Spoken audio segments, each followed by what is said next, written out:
是丟三落四，就是手忙腳亂的。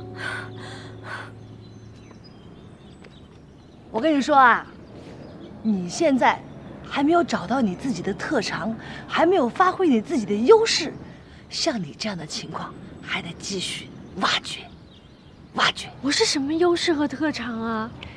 你的特长跟优势嘛，这还挺难回答的，反正得好好挖掘挖掘。我还不知道怎么谢你呢，你把可风介绍到我这儿来，你正好给我解燃眉之急呀。这也不能全是我的功劳吧？刚好可风也要急着找工作嘛。不过可风还是一个新手，还要请你多照顧，你可千万不要欺负他。当然，不看僧面也要看佛面嘛，我怎么会欺负他呢？那为了表达对你的感謝，今天晚上一起吃饭吧。又吃饭啊？我们已经很久没有一起吃过饭了嘛。再说，我都已经订好位置，就咱们2个人。好啊，就拿你没办法。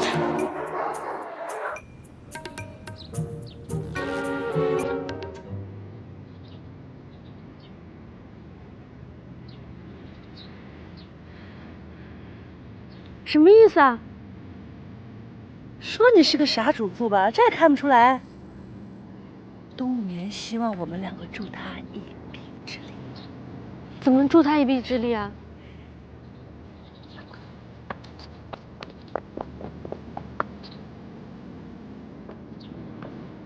饭。谢谢。